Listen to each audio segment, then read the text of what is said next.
What's up, guys? It's Dr. T. Today is Sunday, May 17th or something like that. Getting a quick workout, and I figured it's time for an update, how things are going with the clinic. So currently have a receptionist, practice manager / MA, two other MAs now, a virtual assistant, which comprises my team. Also my wife, who's a nurse practitioner student, but also putting on a lot of hats out of necessity. So that's our team at this moment. I'm now getting to a point where I'm able to pay myself an income, not as much as I was making before, but a steady income where I can feel comfortable. But it seems like, and this has happened in stages, even within the course of me having the clinic, once you get to a comfortable spot, it's another opportunity to grow. Initially, when I started the clinic, I didn't know, I knew I wanted to be independent. I didn't know what that would look like, whether that's multiple clinics or how big I wanted to grow, etc. I kind of had an idea, but for me, it was just more important. Like, I kind of wanted to practice the way I want. I want to structure a clinic. It's something I always wanted to try. And initially, I was thinking, if it didn't work out, I can always transition. There's no shortage of jobs for family medicine physicians or physicians in any specialty for that matter. But being a year in, you start to realize, oh well, the transition is not as easy, because you have a staff, you have people that are relying on you for the business to flourish, and who have gotten established in a role and a paycheck in a certain period. In business, we're the last one to get paid, so sometimes I don't have a paycheck, but you want to make sure that your staff is taken care of.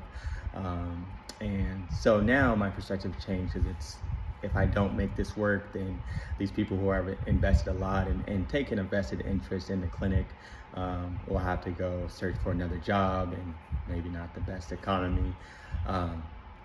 And so my perspective changed in that sense. Well, that's a slight tangent, but next door, there is another clinic that has been vacant for a while, so I'll inquire about taking that over, which I already have a lease. My lease right now is about $37.50. I took out a SBA loan for a lot of the equipment and startup costs of this building, but now I didn't anticipate this early on, but now I'm thinking about expanding and hopefully getting that clinic next door, which has another 4 exam rooms. As far as the funding, that's going to be a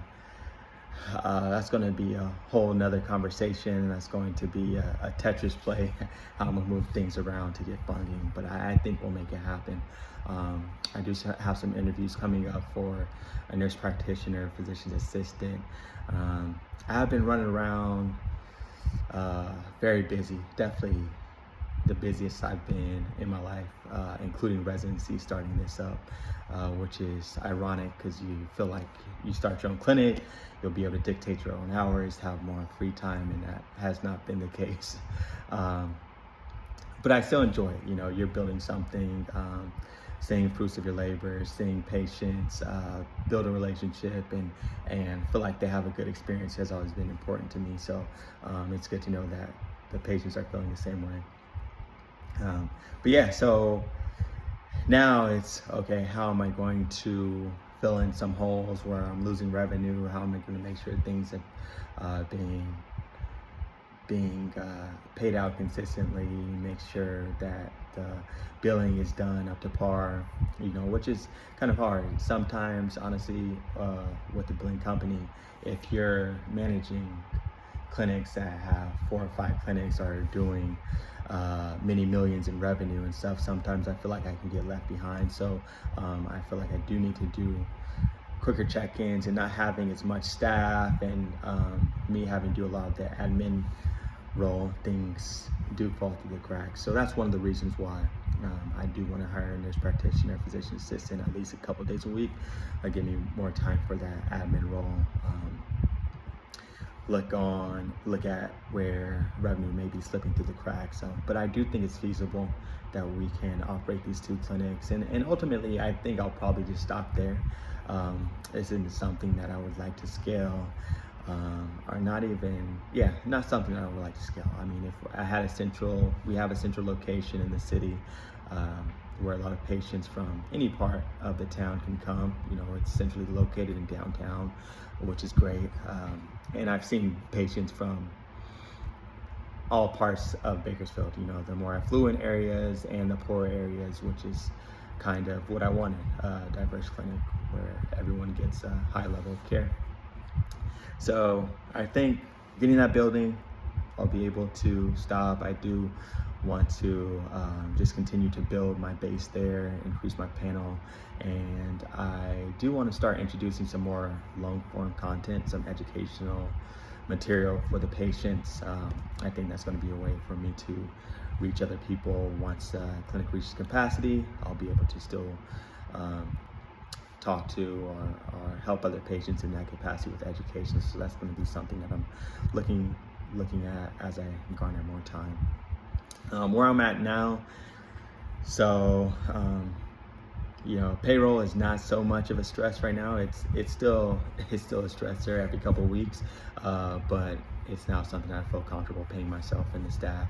I also started doing some rounds at a psychiatric hospital, so doing medical consults there, so that's helped with extra income and things. So we'll see. I do some veteran disability exams at the clinic too, so that helps fill in gaps. I stopped doing the weight loss hims and hers things. They weren't paying out very much, and I didn't think that the payout was worth the effort, and plus I'm really just too busy to continue doing that.